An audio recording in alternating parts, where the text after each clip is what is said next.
the temptations that are thrown at celebrities and the privacy that they don't have and everything that comes with that. Like, I don't want that. I'm not signing up for that. Yeah. And, and I think you see a lot of these young people that are thrust into, like River Phoenix and Robert Downey Jr. His dad was in the film business. Yes. And then Shia LaBeouf. I mean, you see these young people thrust into these very public roles, and they don't know how to deal with it. And the people around them don't know how to deal with it. And so I think it is very prevalent in the entertainment industry, and it's very refreshing to see people recognize that they have a problem and do something about it. And I think that's we need more publicity around getting sober and admitting defeat.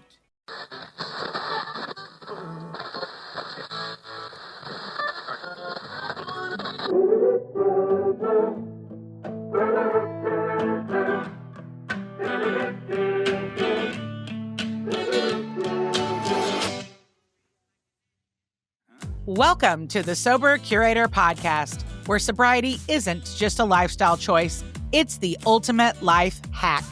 I'm Alysse Bryson, your fearless guide to a world where hangovers are canceled, fun is mandatory, and we still know how to shut down a dance floor, just with better shoes. And I'm Tamar Routley, aka T-Bouge, your co-pilot, chaos coordinator, and the one who keeps Alysse from turning this podcast into a full-blown reality show. Buckle up, sober party people. From lifestyle and travel to pop culture and zero-proof cocktails, we're serving up the stories, trends, and guests that prove sobriety isn't just about what you're missing. It's about finally remembering where you left your keys. Let's get the party started.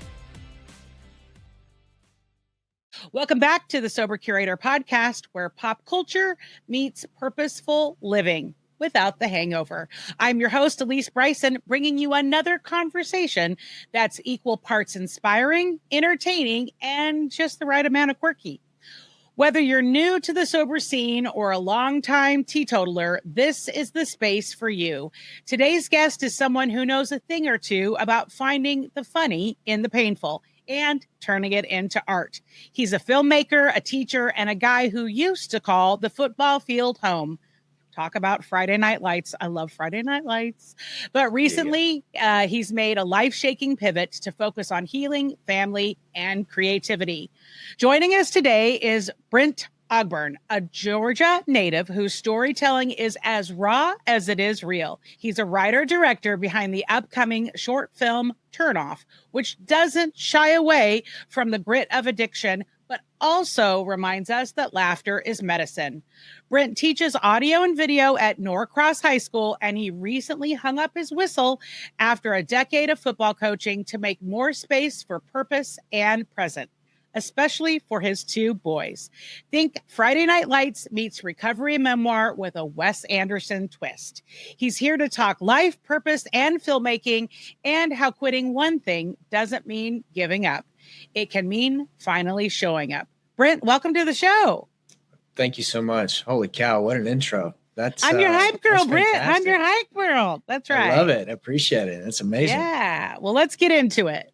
Cool. Let's go. What I love seeing is both on the screen and on the stage, performance and storylines that are coming around addiction and recovery onto the screen or onto the stage. We're seeing a real uptick in that. And I'm here for that all day long. Yeah, absolutely. That's kind of one of the things that I noticed just this year, with Aaron Strand's film Withdrawal at the Atlanta Film Festival. And then, Happy Gilmore 2 that just came out, and there's a huge, topic about it. It just seems like it's everywhere. And it's I think that there's a reason for that. The world we're living in needs some healing. It definitely you know. needs healing. And I interviewed Aaron, and then I wrote an article on Happy Gilmore too. It's currently going it's driving a lot of traffic to the site, and I knew it would be clickbait. One of the things I'm obsessed with is how storytelling on the screen and the stage, but more predominantly on the screen, happens for our community to like kind of hopefully, first of all, it doesn't always have to be sad and depressing. So I love that you're infusing humor into yours, because I think that's very important. Like shows like Louder Milk, I could watch that all day long, right? I love that shit.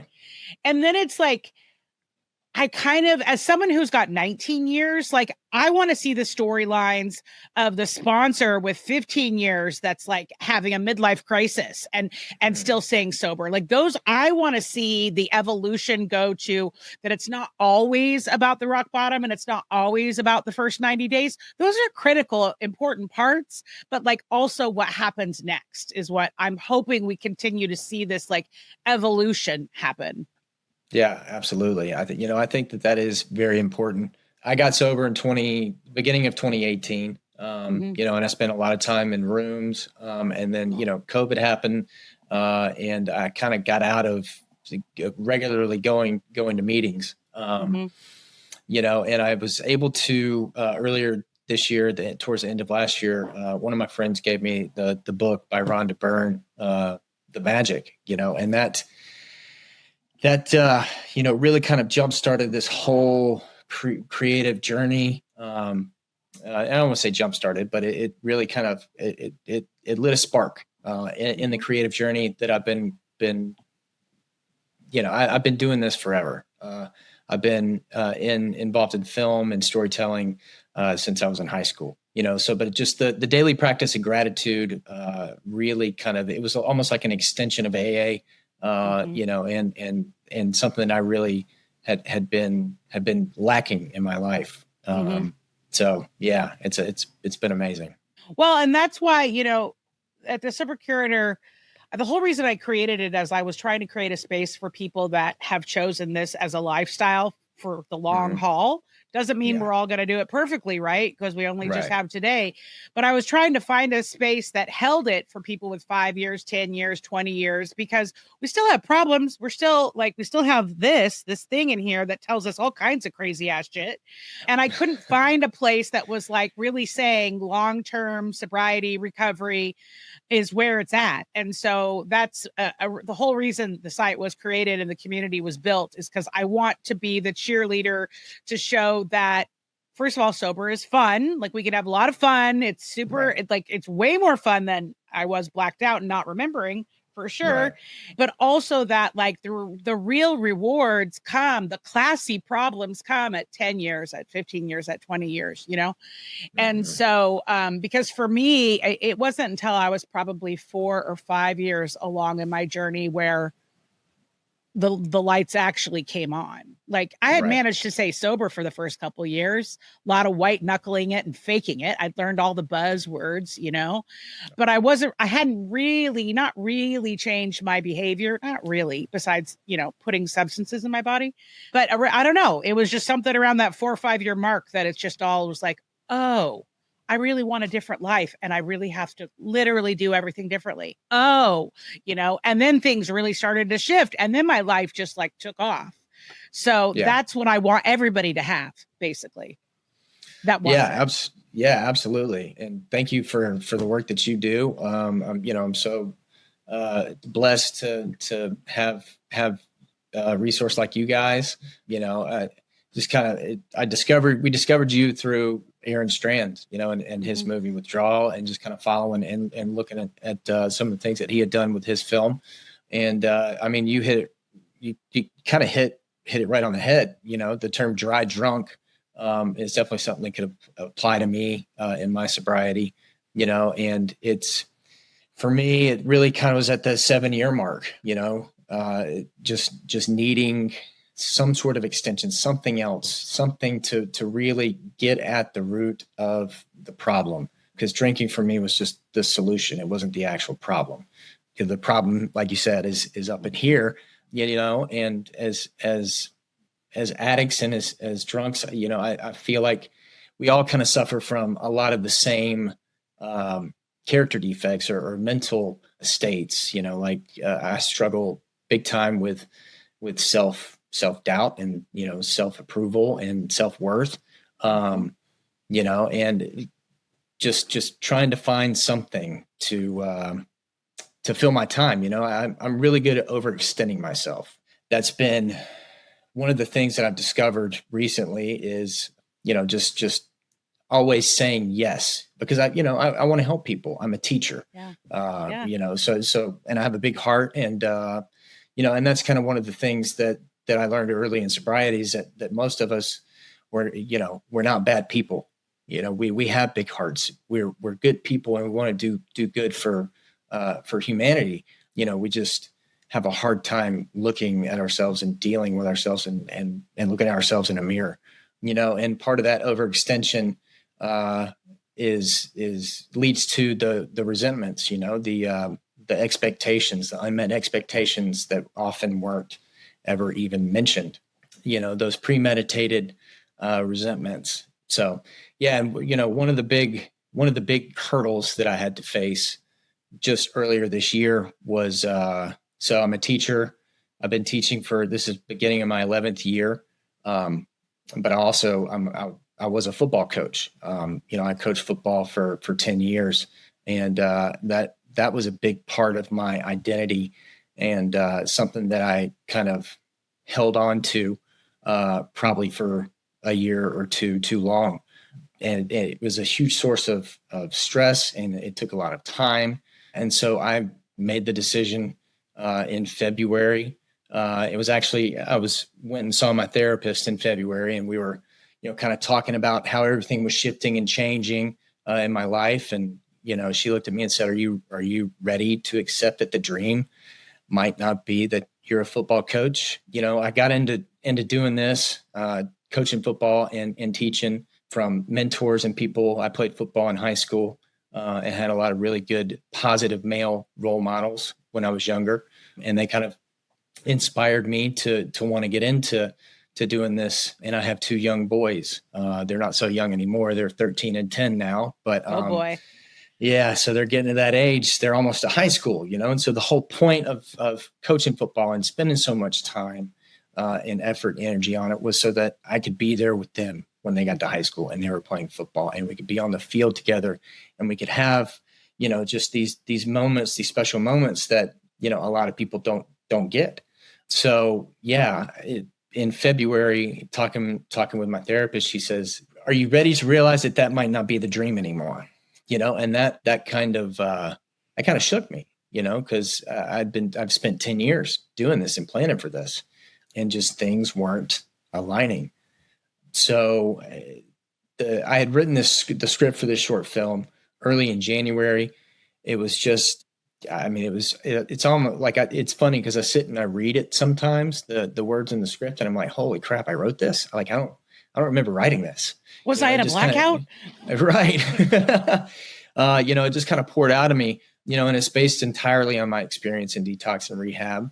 All of the characters in the film, except the character Cal, are real people that with real, that I actually encountered in these rooms. It was kind of a soul searching moment for me. And it was tough. It was a tough decision, because I'd gotten into this for my kids. And so to give up on it felt like almost like I was giving up on them, but the universe or God or your higher power, whatever you want to call it, they will point you in the right direction. And if you don't listen, then they'll push you in the right direction, in the direction that you should pursue. So, getting comfortable with being uncomfortable and facing the fears and stepping out into the world and putting yourself out there has been the journey that I've been on this year. It's been nothing but amazing. It's truly been a blessing to share this script with people and, getting nothing but positive feedback and everybody saying, oh my God, when are you making this? Like, I want to be a part of this, just and through the process of crowdfunding, I've had many people, I've reached out to tons and tons of people, but hearing people's stories that struggle with alcohol And I've known these people for 20, 25 years and I had no clue, but now that I'm putting myself out there and sharing it, it's kind of opening topics of conversation with people that I know and I love and I've known forever. And they're opening up and sharing with me. And it's been an amazing process, and one that, I just can't even describe how powerful it is to face the fear, of putting yourself out there and getting your story out there, and then having people reciprocate with their stories, and just the bond that we share through our struggles with alcohol. Well, it's so true. I did not recover out loud on the internet until I launched the Sober Curator in 2020. And at the time I was 15 years sober, and it wasn't, if you met me in real life and it came up in an organic way, I had no problem talking about it. I didn't talk about it the first couple of years, to be clear, with anybody, very few people. But as I got more comfortable, if it came up and I could be helpful, I had no problem telling people. And then, I would get those phone calls. But putting it on the internet, putting it on Facebook where my parents' friends could see it, putting it on LinkedIn, wearing it on a shirt or a sweatshirt, no, I was definitely not doing that. Right. But I knew that if I was going to launch this thing, I couldn't do it and be this like weird little wizard behind the scenes with no face or name. Like you have to just put yourself out there, and it's terrifying. It's terrifying until you get that phone call that you can help someone, or until you get that email that you did help someone, or until. And then when that happens, then it's like, oh yeah, I have stepped into my purpose. This is what I was always supposed to do. Right. And so I'm really glad that you've gotten comfortable with being uncomfortable, because that is the beginning of like real juicy goodness in my experience. Yeah. Yeah, definitely. Yeah. I mean, it's been, there's been a lot of ups and downs through sobriety, but really just being comfortable, getting more comfortable with myself and looking at myself in the mirror, and being comfortable and realizing that I think one of the things that I struggle with a lot too is this idea that there's not an abundance for everyone, so I feel somewhat reserved sometimes, because I don't want to take away from someone else, but learning through the magic with Rhonda Byrne and daily gratitude, just how much abundance that there is in the world for everyone. And positivity breeds positivity, and it's the same with negativity. It feeds itself. So kind of a self-fulfilling prophecy, I guess. Yeah. We have an abundance problem, and people they just have it backwards, but there's more than enough to go around. And just because I get some doesn't mean I take away from you. That's just not how it works. But I totally thought the same thing. But so, okay, you were a football coach, you were teaching, you were filmmaking, you have two boys. Do you swallow Red Bull and drink, and like just read the 4 agreements every day? Like that's a lot to be managing on top of just being sober. Like that's a very full schedule. How do you make all that work? A lot of naps during the day, I love and just kind of, like you said, white knuckling it, grinning and bearing it, and just really kind of living 2 different lives. As a football coach, there's in season and then there's off season. So in season it's go, and then off season it's less go. I mean, there's more. There's still a lot of stuff that we end up doing in the off season, but naps throughout the day. Thank God for planning periods as a teacher, because most of the time those were lights off, kick back in the chair, set an alarm for 30 minutes and get a 30-minute power nap in. Yeah. So that was kind of one of the things that I had to face was I had to make a choice. Do I want to continue? I'm still teaching, but do I want to be a filmmaker? Do I want to tell stories, or do I want to be a football coach? Which one of those truly fulfills me? Which one of those truly am I meant to do? what is my calling? What is my purpose?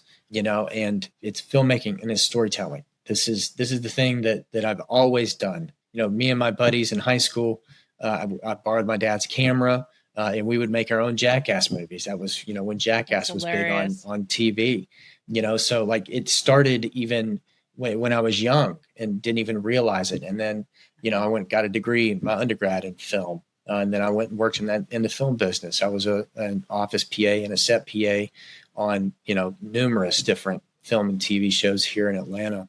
And so I kind of got out of it when we had my oldest son, because the money I was making and the time I was spending working in the film business was going to pay for daycare, and it just didn't feel, it felt like I was just working to have someone else watch him, and I didn't feel like I was making a difference doing what I was doing in the film business as a PA. It's the long hours, Long days, hard work. Yeah. And, not a lot of pay. I wouldn't trade that time for anything. I've met so many really great people in the film business, a lot of who I'm still in contact with. So I had to make a choice then too. What do I want to do? So I was a stay-at-home dad for 3 years with my oldest son. And that's really kind of when, I don't want to say alcoholism started, but that's when it really kind of started to get pretty bad. Because I didn't have a sense of purpose. I didn't have an identity. My identity was has always been tied to what I'm doing for the world, and a lot of those things are tied into the job that I have. Yeah. So after staying at home with him for about 3 years, I'd always wanted to be a football coach, and I was always thought I could be a teacher. So I, reached out and started substitute teaching, and then got into a school with a long-term sub position, and this is the school that I'm currently at, and just kind of made a good impression and got into teaching and coaching football. So yeah, that was a major life shift, early on, even before I got sober, and really kind of having to face, I feel like I've had 10 identity crises, in my life, really just trying to figure out what the hell it is that I want to do and who the fuck I am. And yeah. And so that's kind of where I was. Another decision I had to face this year was what is my purpose, and I felt like my purpose had been served coaching football. And like I said, the universe was pushing me. At times it was kind of hitting me in the face and saying, hey buddy, you need to tell this story. You need to get these stories out. This is how you can make a difference on a grander and larger scale, because you can reach more people. You're not just tied to the people on the football team and the community that you live in. You can reach a worldwide audience. So, well, that's a good segue. Let's talk turn off, because this isn't going to be an average addiction story. It's deeper, it's funnier, it's layered. You've talked about the fact that it reflects your own journey, but can you give us some behind the scenes parts of the stories? Yeah. So the main character, his name is Ryan. So we kind of begin the film with him, and he wakes up in rehab, and it's day one. He's having to go through detox, and and so we open up with him, and then we follow him out into kind of like the main living area, and this one we kind of start to see all the unique characters that you see in these rooms and in rehab. Is Ryan a dad? Like yes. Okay? So is he a stay-at-home dad? Like is he really like all the way your story, or just parts of your story? No. So like, he's a blue collar worker. Okay. So he's not a stay-at-home dad. He's a blue collar worker, but he is a dad, and, he has 2 kids. Yeah. And so it really kind of follows his just a single day of him in this rehab facility. And we meet some of the strange people. One of those characters is Cal, who is kind of a rehab veteran. He's been in there. He knows all the catchphrases, all the words, all the things to say. Gotta love Cal. Cal. Yeah. And so it's funny because the kind of the inspiration for his character is at least the visual inspiration I took a trip to Los Angeles. I graduated with my master's in screenwriting at the end of 2022. I took myself to LA to visit some people that I know out there. And I was on Venice Beach walking around, and there's this dude. And he was sitting on like a 2x12 that was like laid across these stairs that went up to like his little bungalow. And he was sitting cross-legged, hands on his knees, just like this. And he had this little chihuahua in his lap. And he was just meditating. It was just the most like hippie California thing that you could ever see. And I snapped a picture of him, and, when I wrote the script, I really wanted there to be some sort of comedic relief, but not just comedy for comedy's sake. I wanted there to be some eccentricity, but also tied into the messages that we need to hear when we're going through early sobriety, but in more of a funny way, because I believe that laughter is the best medicine, and I'm sure I heard this in a room early when I was in sobriety, but once you can laugh at yourself, that's when true healing can begin, because you can really, that's when you can kind of pull back, right? And you can really kind of look at yourself separate from yourself. And I think when you do that, that's when you can really like start to play the tape through, when something comes up or you have a trigger, you're able to take a step back, right? And pause and halt, like they say, hungry, angry, lonely, tired. Yeah. So we follow Ryan through rehab, and really the story is about the necessity for community, and that's something that is really hard, at least for me, right? That was one of the things that prevented me from getting sober early. When I knew I had a problem, I knew I couldn't control it, but I didn't want to tell anybody. I was terrified. The shame. There's so much shame. So much shame. Right. Mm-hmm.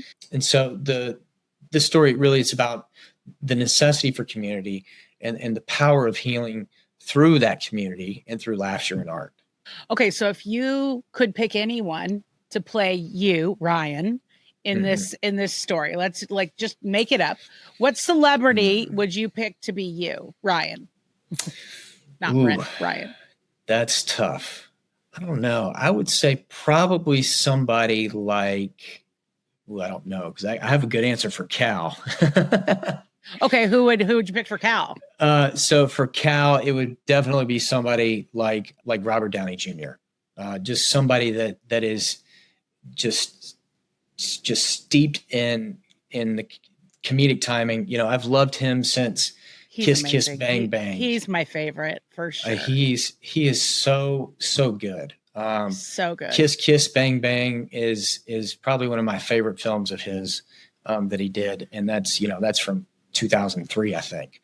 But it's just that really unique comedic timing, and I love the writer and director of that film too, Shane Black. He's really good. Oh, I know. For Ryan, it would be Ryan Gosling. That would be perfect. Okay. All right.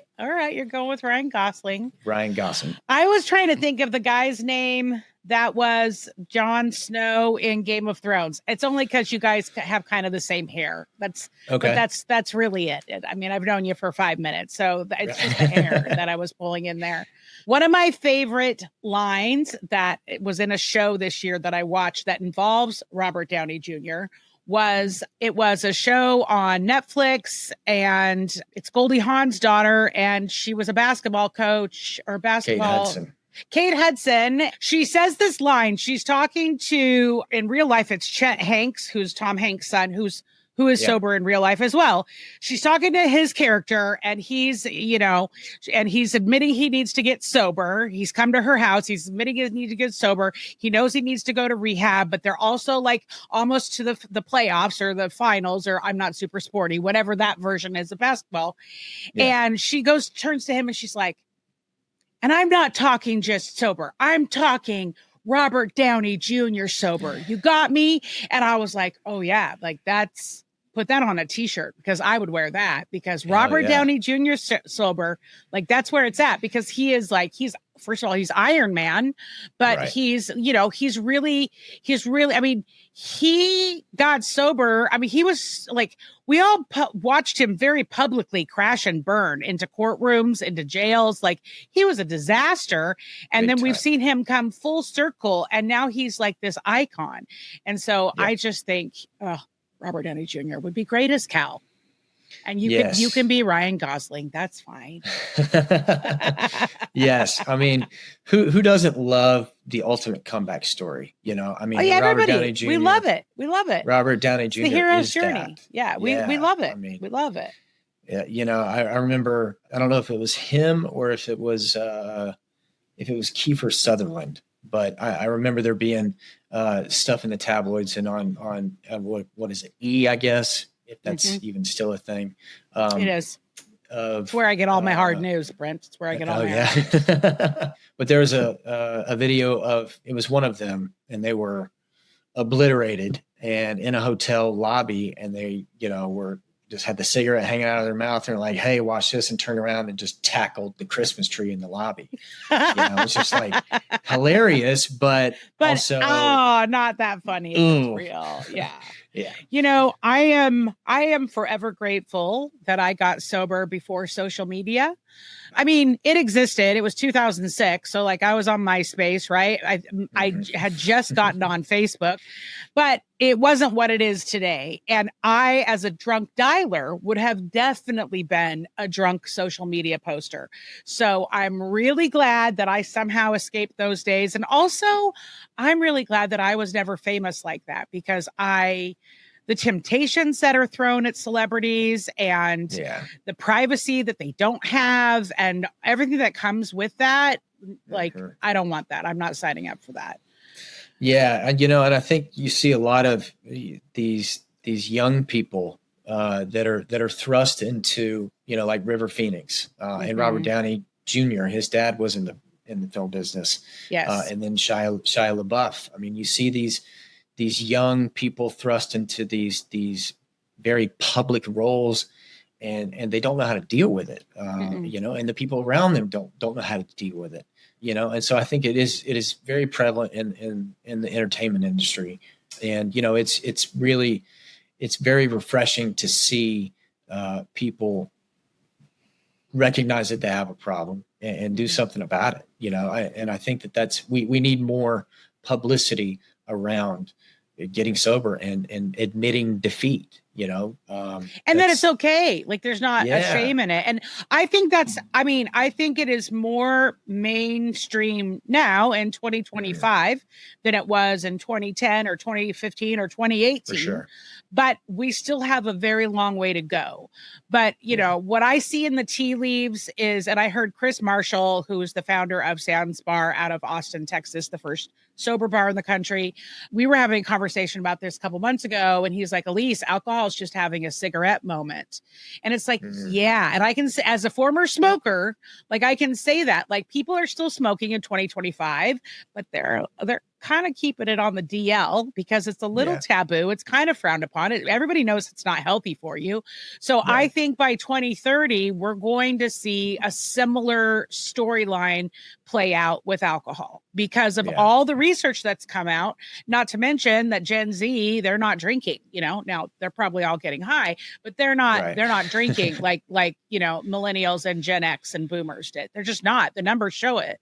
So, and who knows which way the pendulum will swing, you know, with the generation after that. I don't know, but I think that the more people that talk about it, it just every day just chips a little bit more off the stigma a little bit, but it's still, you know, depending on what circles you run in, it is still something that is like, nobody wants to talk about the elephant in the room.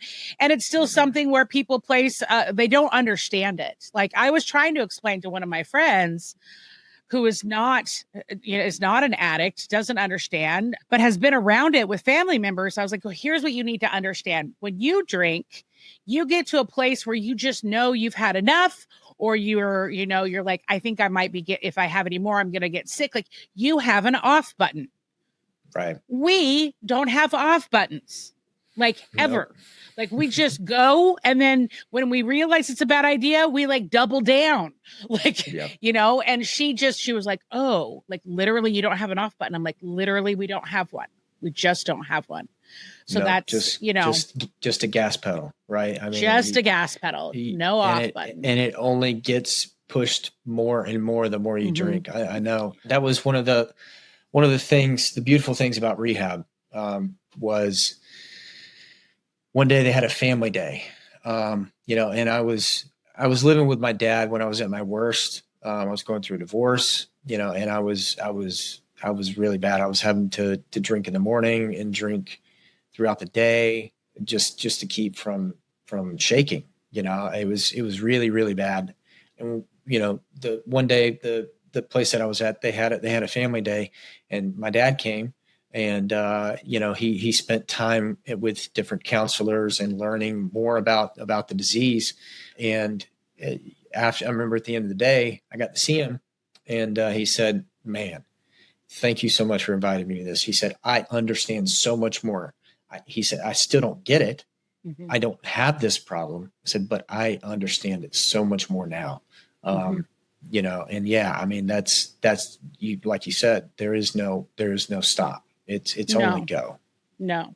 And, I remember when my parents came to family night at treatment, I remember I can close my eyes. I can kind of even picture the room, cold metal chairs, linoleum floor. And I remember my dad putting his hand up, and, the counselor leader lady calling on him. He's like, "Can you just maybe explain to us what we did wrong?" And he meant it. He really thought it was something they did. And it was like, no, that's just, and she explained to him, no, like that's not at all how this works, but they don't, they don't understand when they haven't experienced it. Only they've experienced the painful side of it. But when they start to get more information, when anyone that isn't afflicted with this, but starts to get more information and starts to understand it, they become what I like to call a sober ally. Like they support the community, right? Even if they don't fully understand it. Yeah, that's amazing. It's been, one of my favorite films surrounding the topic of sobriety is Beautiful Boy. It's a great one. I still cry when I watch that film because of the way that they portray the relationship between father and son, Steve Carell and Timothy Chalamet's characters. It is very much, they don't take sides. They don't spend, more time on one side of the story. They do a really good job of balancing the two perspectives. And just that final shot in the film, just sitting here thinking about it makes me want to tear up, because that's what we need more of, and that's one of the things that's so powerful about rooms and community is the ability for men to open up and be vulnerable. That's one of the things that I've really had to get comfortable with, especially as of late, is being vulnerable. That is not something that, as men, I think, we have this idea of masculinity, whether it's society places it on us or the men in our lives place it on us, but this suck it up and, tough it out and don't admit your weakness, and I think that there are times and places for that sort of thinking, but much more, we need to learn how to open up and to be vulnerable and to share our stories, because that's where the healing begins. And it's not a sign of weakness, right? It's a sign of power, admitting that you have this problem and that you can't do anything about it, and you have to lean on other people. That's a sign of intelligence and a sign of strength. And that's really important for us as a society to start fostering that mindset. Okay, well, now as we're winding down, we're going to move into what I call our sober shots section. This is where I'm just going to ask you really fast questions, and you either answer or you say, "No, Alysse, I'm not answering that. It doesn't matter to me." Okay. So what is your sober drink of choice? What is your guilty pleasure that besides water? We're all drinking water. Don't tell me water, but like, what do you like to drink? Okay. Canada Dry, zero sugar ginger ale. Yeah. Okay. That is the one. That's the one. And so when I first got sober, I replaced drinking with Diet Coke, but about 9-10 months ago, I was like, no more dark. I don't need any more dark liquid. And so I switched over to the zero sugar ginger ale. Cause I still like the carbonation. Yes. But I don't want the sugar. I don't like the sugar. So that's are you a ginger ale, ginger beer connoisseur? Have you tried other brands?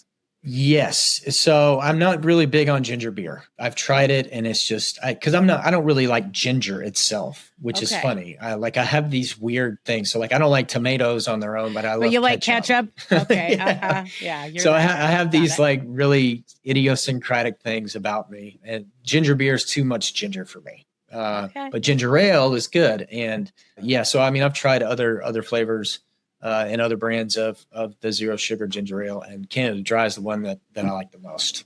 All right. Well, this episode is not brought to you by Canada Dry, but hey, if you're listening, it can be. What is your sober superpower? Ooh, sober superpower. Yeah, that's a tough one.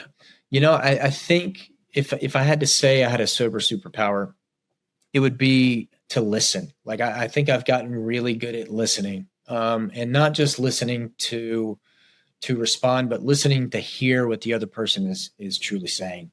And that's a skill, that's not something that I know that I was ever taught, but it was definitely something that I've learned since getting sober. And I feel like I'm really good at listening and listening to just hear and just hold space for someone to unload. Yeah. All right. So how do you get in your creative jam? Besides obviously cracking open a fresh icy can of Canada Dry ginger ale, what is your surrounding? What's your ideal setup to be in a creative jam, a creative space? So a lot of people like to go to different places. Really, mine is in my apartment, quiet. I really like to have quiet. Sometimes when I'm in a longer project, I will create playlists on Spotify that kind of either mimic the tone that I'm going for, or have some lyrics that kind of fit what I'm looking for. But yeah, anywhere in my apartment where I can kick my feet up. I really like to write with my feet up. That's where I don't know. That's kind of a position I feel like I'm very creative in. Yeah. Interesting. And headphones in, quiet. I really enjoy the quiet when I'm in a creative space, because then I can start to can get into the heads of the characters that I'm writing. All right. Well, you did mention a playlist. So when you are listening to music, what's on that playlist? Give me one or two of your go-tos. Well, I mean, it really depends on the project, So I've written several features over the past couple of years, and they all kind of have different feels. So I wrote a heist movie last year, and it was set in New Orleans. So I had a lot of Zydeco, a lot of interesting, weird electronic stuff, just things that kind of reminded me of New Orleans. For the short film Turnoff, it was really difficult to create a playlist, and it doesn't have very many songs on it, but there are some Stone Temple Pilots songs in there, and then some Tyler Childers. So Tyler Childers he kind of really started getting big right around the same time I started to realize I had a problem drinking in 2015, 2016. And so a lot of his early music surrounds the topic of addiction, and he himself is sober, if I'm not mistaken. So yeah, I mean, those are kind of some of the go-to things, but really it depends on the project, and what it is that I'm going for, in the mood and the tone of the piece. All right. Are you an early bird or a night owl? So at heart, I'm a night owl, but I have forced myself to learn to be an early bird. I teach in a high school, so class starts at 7:20 a.m. So I have to be there early. Yeah, it's that's brutal. I'm sorry, man. That's brutal. It's brutal, but in my heart, I'm a night owl. I've always been a night owl. I feel like I get my best work done, when the sun goes down. All right, you're sitting down to Netflix and chill. What's your snack? Ooh, snack. Definitely the purple bag of Doritos. I think they're the sweet chili Doritos. Very specific purple bag of Doritos. I love with the ginger ale. Are you pairing that? Ale. Okay. Yeah, all right. Definitely. All right. Definitely. All right. And where can our readers find you, Brent? Yeah, so we have a website. It's turnoffshort.com. You can find the cast and the crew and a link to our Seed and Spark page where we're raising money to go into production for this short film. We're also on Instagram at turnoffshortfilm on Instagram. Follow us there for updates, and that's where we are online. Awesome. And where can people find you specifically? Oh, specifically me. Okay. So you can find you're us. Ryan Gosling, so people are probably going to want to find you. Yeah. So I have a website. It's brentogburn.com. You can find links to my previous works, my writing, and my short films that I've done. And I'm on Instagram at Brent Ogburn. And then on Facebook, if you look up Brent Ogburn, you'll find my mug. Love it. Well, Brent, thank you for showing up with such honesty and depth and a dash of that dry Southern humor. I love it. Your journey is a reminder that healing is not a straight line, and that sometimes the bravest thing we can do is stop coaching, stop doing the thing we thought we would do, and start listening to ourselves and what we're actually supposed to do. So thanks for showing us what it looks like to step into the comfort of being uncomfortable. I really appreciate that. Thank you, AB. Thank you so much for having me. I really appreciate everything you're doing.